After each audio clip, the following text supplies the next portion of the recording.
Pegasus के जिस जिन को सुप्रीम कोर्ट ने फाइलों में बंद करके रख दिया था, वो एक बार फिर फाइलों से बाहर निकलता हुआ नजर आ रहा है।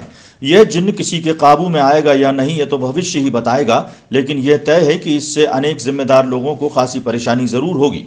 इसलिए संबंधितों में सतर्क रहने और हर स्थिति पर नजर रखने की भी बात होने की चर्चा आम हो रही है। इस पेगासस रूपी जिन्न के निकलने का कारण मोबाइल फोन की जांच रिपोर्ट आधारित खबर बनने जा रही है। दरअसल वॉशिंगटन पोस्ट की खबर के मुताबिक वायर के संस्थापक सिद्धार्थ वरदराजन और करप्शन साउथ एशिया के एडिटर आनंद मंगाले ने अपने फोन इंटरनेशनल लैब को जांच के लिए दिए थे। जांच के बाद जो रिपोर्ट आई है उसमें कहा गया है कि दोनों फोन में पेगासस पाया गया है। इसके बाद से ही कहा जा रहा है कि एक बार फिर पेगासस का जिन्न बाहर निकलने वाला है। जिस इंटरनेशनल लैब में फोन की जांच की गई है उसकी मान्यता सारी दुनिया के देशों में है। हाल ही में एप्पल फोन का उपयोग करने वालों को सिक्योरिटी अलर्ट जारी किया गया था, जिसमें कहा गया था कि अलर्ट से बचने के उपाय करें। यह कहा जा रहा है कि पेगासस के माध्यम से भारत के पत्रकारों, वरिष्ठ अधिवक्ताओं, हाईकोर्ट तथा सुप्रीम कोर्ट के जजों, राजनेताओं और सरकारी अधिकारियों के फोन की जासूसी की जा रही है। यदि यह सच है तो देश की सुरक्षा व्यवस्था के लिए यह सबसे बड़ा खतरा हो सकता है। मालूम हो कि पेगासस का मामला सुप्रीम कोर्ट भी गया था। सरकार ने बंद लिफाफे में अपनी रिपोर्ट सुप्रीम कोर्ट को सौंपी थी। इसके साथ ही सुप्रीम कोर्ट ने इस मामले को बंद कर दिया था। पेगासस से जासूसी करने के मामले ने भारत में बहुत तूल पकड़ा था।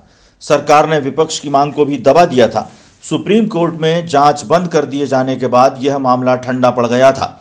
संसद में भी इस पर चर्चा की गई, लेकिन सरकार ने कोई जवाब नहीं दिया। सरकार ने संसद में इनकार भी नहीं किया और इकरार भी नहीं किया। वहीं पेगासस बनाने वाली कंपनी का दावा है कि वो केवल सरकारों को ही पेगासस का सॉफ्टवेयर उपलब्ध कराती है। ऐसी स्थिति में एक बार फिर सरकार कटघरे में खड़ी हो गई है।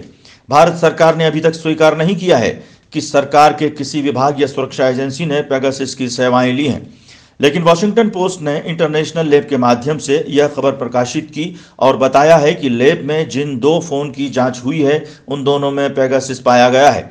इस रिपोर्ट के बाद सरकार की मुसीबतें बढ़ सकती हैं। पेगासस जासूसी का जिन्न एक बार फिर सरकार और सुप्रीम कोर्ट की फाइलों से बाहर निकलता हुआ दिख रहा है। यह मामला वैश्विक स्तर पर तूल पकड़ रहा है। इस जासूसी के मामले में एक बड़े उद्योगपति का नाम भी सामने आ रहा है। इस उद्योगपति के संबंध में जिन लोगों ने भी अपनी रुचि दिखाई है, इस उद्योगपति की जांच जहां जहां लंबित थी उन सभी को एप्पल ने अलर्ट जारी किया था। वॉशिंगटन पोस्ट में समाचार छपने के बाद एक भय का वातावरण भारत में निर्मित हो गया है। निश्चित रूप से यह मामला तूल पकड़ने वाला है। वैसे यह मामला इतना गंभीर है कि इससे न तो ध्यान हटाया जा सकता है और न ही ध्यान भटकाया जा सकता है। जो कंपनी और लोग इसके लिए जिम्मेदार हैं उन्हें जांच के दायरे में लाना ही चाहिए और ईमानदारी के साथ न्याय आधारित कार्रवाई भी की जाना चाहिए। इसके बाद ही पेगासस जासूसी का जिन्न शांत हो पाएगा। इसके इतर कोई रास्ता तो फिलहाल नहीं है।